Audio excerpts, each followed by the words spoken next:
आज मैं आप लोगों को अकाउंटेंसी सेकंड लेसन का क्वेश्चन नंबर 25 कराने जा रहा हूँ, जिसमें देखिए क्या लिखा हुआ है। क्वेश्चन नंबर 25 में तो लिखा है कि A and B are partners sharing profit in the ratio of 3:2, यानी ए और बी दो पार्टनर है जो लाभ हानि को 3:2 में डिवाइड करते हैं with their capital R 4 lakh and 3 lakh, और उनका कैपिटल 4 लाख और 3 लाख रुपये रिस्पेक्टिवली है।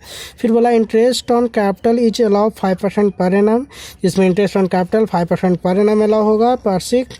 फिर बोला B is allow on annual salary of 30,000 which has not been withdraw, यानी बी को 30,000 रुपये वार्षिक सैलरी भी दिया जाएगा जिसको कि वो फर्म से मतलब विड्रॉ नहीं किया है अभी, मतलब कि बिजनेस में ही है, निकाला नहीं गया है।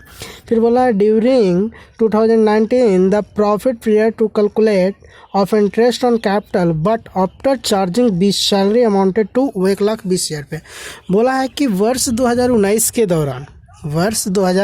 के दौरान जो प्रॉफिट है वो 1,20,000 रुपये है, लेकिन इसमें 1,20,000 इंटरेस्ट ऑन कैपिटल को देने से पहले, लेकिन बी को सैलरी देने के बाद का 1,20,000 रुपये प्रॉफिट है। यानी 1,20,000 जो प्रॉफिट है वो बी को सैलरी दे देने के बाद का प्रॉफिट है। तो इस प्रॉफिट को बी के सैलरी के देने के पहले कितना होगा उसको कैलकुलेट करना पड़ेगा। चलिए और आगे देखते हैं। The provision of 5% of profit is to be made in respect of commission to manager. अब जो प्रॉफिट होगा उसमें 5% मैनेजर को कमीशन भी देना है। उसके बाद बोला so the distribution of profit of firm का कितना प्रॉफिट होता है। अब यहाँ पर तो सबसे पहले आपको प्रॉफिट निकालना पड़ेगा कि फर्म टोटल कितना प्रॉफिट कमाया था। तो आप कहिएगा कि सर 1,20,000 रुपये प्रॉफिट दिया हुआ है, तो 1,20,000 रुपये जो प्रॉफिट है वो बी को सैलरी देने के बाद का प्रॉफिट है। यानी बी को सैलरी देने के पहले कितना प्रॉफिट रहा होगा। तो देखिए यहाँ पे लिखिएगा प्रॉफिट आफ्टर बीच सैलरी 1,20,000, इसमें ऐड हो जाएगा बीच सैलरी कितना 30,000, तो टोटल हो जाएगा 150। अब 150 जो सैलरी हुआ है वो बी को सैलरी देने के पहले का प्रॉफिट है, यानी प्रॉफिट आफ्टर नहीं, यहाँ पे बिफोर हो जाएगा, प्रॉफिट बिफोर बीच सैलरी, यानी बी के सैलरी देने के पहले का प्रॉफिट। अब यहाँ पर कहिएगा कि सर प्रॉफिट बी को सैलरी देने के पहले क्यों लाए, तो यहाँ पर सबसे पहली बात कि मैनेजर को कमीशन 5% देना है, जो कि किसी भी पार्टनर्स को कुछ अलाउ नहीं करना है, उससे पहले का प्रॉफिट पे इसको कमीशन है। दूसरी बात कि जो profit and loss appropriation account में दिखाया जाता है, शो किया जाता है, चाहे डेबिट हो या क्रेडिट, उससे पहले के प्रॉफिट को दिखाया जाता है।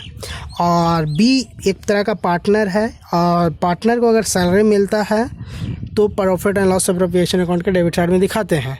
यानी कहने का मतलब कि बी के सैलरी, चाहे ए का सैलरी, किसी का भी सैलरी हो पार्टनर का, उससे उस सैलरी को पे करने के पहले का प्रॉफिट दिखाया जाएगा। तो यहाँ पर पहले का प्रॉफिट कितना हो गया 1,50,000 रुपया। अब उसमें बोला है कि मैनेजर को 5% कमीशन भी देना है, तो चलिए कमीशन निकाल देते हैं। Calculation of manager commission.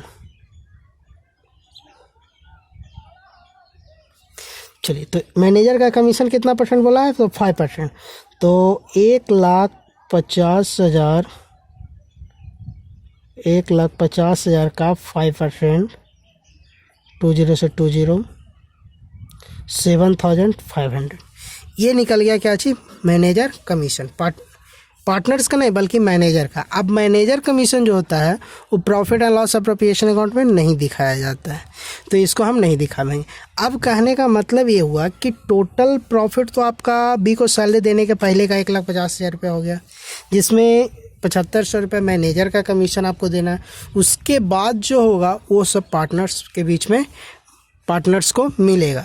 अब यानी कहने का मतलब जो टोटल प्रॉफिट है उसमें से मैनेजर कमीशन को क्या करेंगे, पहले माइनस कर लेंगे। तो 1,50,000 माइनस 7,500 इक्वल टू 1,42,500। ये जो प्रॉफिट हुआ वो पार्टनर्स के लिए हुआ है, जिसमें सैलरी कमीशन वगैरह दिया जाएगा। यानी इस प्रॉफिट को profit and loss appropriation account में शो किया जाएगा। तो अब बनाना है हमको profit and loss appropriation account. तो profit and loss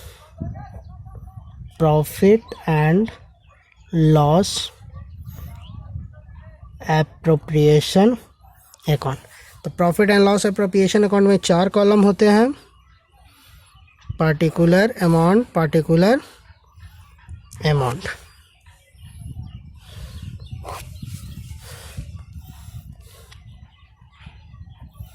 particular amount, particular और अमाउंट, जिसमें सबसे पहले profit and loss appropriation account में प्रॉफिट को या लॉस को दिखाया जाता है। तो आपके बिजनेस में प्रॉफिट बताया था जो कि 1,20,000, तो इस प्रॉफिट को नहीं दिखाना है। आपका जो प्रॉफिट हुआ है 1,42,500, इस प्रॉफिट को दिखाना है। और प्रॉफिट को profit and loss appropriation account के क्रेडिट साइड में शो करते हैं, यानी इधर दिखा देंगे by profit and loss account. कितना, 1,42,500। इसके अलावा और पार्टनर्स को क्या क्या मिल रहा था, तो यहाँ पे बोला था इंटरेस्ट ऑन कैपिटल अलाउ होगा 5%, तो 5% पार्टनर्स को मिल जाएगा, यानी 2 इंटरेस्ट ऑन कैपिटल, यानी पार्टनर का जो कैपिटल है उस पर इंटरेस्ट। तो ए का कैपिटल देखिए कितना दिया हुआ था, यहाँ पे लिखा है ए भी पार्टनर है जिसका रिस्पेक्टिव कैपिटल 4 लाख और 3 लाख है, यानी ए का 4 लाख रुपया है। तो 4 लाख का 5% यानी कितना हो जाएगा, 20,000। उसी तरह से बी का निकलेगा 3 लाख यानी 3 लाख का 5%, इसका हो जाएगा 15,000। दोनों को ऐड करिएगा 35,000 यानी 35,000 रुपये। इसके बाद अब बी को सैलरी भी देना, चूँकि profit and loss appropriation account में किसी भी पार्टनर को सैलरी मिलता है या पार्टनर्स को कमीशन मिलता है तो profit and loss appropriation account में दिखाते हैं। तो सैलरी मिल रहा है बी को, तो 2 सैलरी 2 बी को मिल रहा है, तो यानी हो जाएगा यहाँ पे बी। कितना मिल रहा है भाई, तो यहाँ पर सैलरी की बात देखिए, बोला है बीच सैलरी 30,000 अलाउ किया गया है जो कि एनुअली है। अगर यहाँ पे मंथली होता तो 12 से गुना करना पड़ता, एनुअली है तो गुना करने की आवश्यकता नहीं है, यानी टोटल आपका सैलरी हो जाएगा 30,000। अब आपको दोनों साइड यानी डेबिट और क्रेडिट दोनों साइड इक्वल करना है। तो क्रेडिट साइड में टोटल है 1,42,500, तो क्रेडिट में भी आपको टोटल होना चाहिए 1,42,500, यानी अगर क्रेडिट में इतना है तो डेबिट में भी होना चाहिए, अगर डेबिट में इतना रहता तो क्रेडिट में होना चाहिए। यानी कहने का मतलब जिधर भी बैलेंस कमेगा उधर और बैलेंस आपको अमाउंट पे करना पड़ेगा, यानी लिखना पड़ेगा। तो अब ये देखिए कि 1,42,500 है क्रेडिट में, तो डेबिट में भी होना चाहिए। अब डेबिट में देखिए तो टोटल आता है आपका कितना, 35 और 30 यानी 65,000।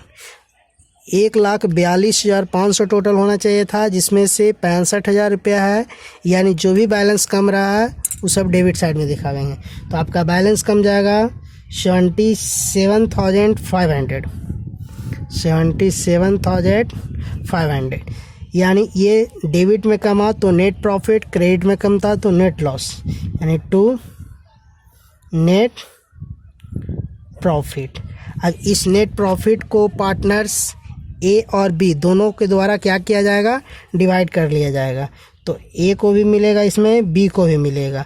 अब ए को कितना मिलेगा, बी को कितना मिलेगा, तो टोटल 77,500 रुपये को 3:2 में डिवाइड कर देंगे। 77,500 इंटू 3/, टोटल कितना हो जाएगा 3 और 2 5। इस तरह से इसको डिवाइड कर लीजिएगा तो आपका आ जाएगा 46,500। उसी तरह से बी को भी दीजिएगा, इसी में से बांटिएगा 77,500 इंटू बी का हो जाएगा 2 और टोटल हो जाएगा 5 यानी 2/5। इसको डिवाइड कर लीजिएगा तो आपका आ जाएगा 31,000 टोटल। अब इस तरह से आपका क्वेश्चन कंप्लीट हो जाता है।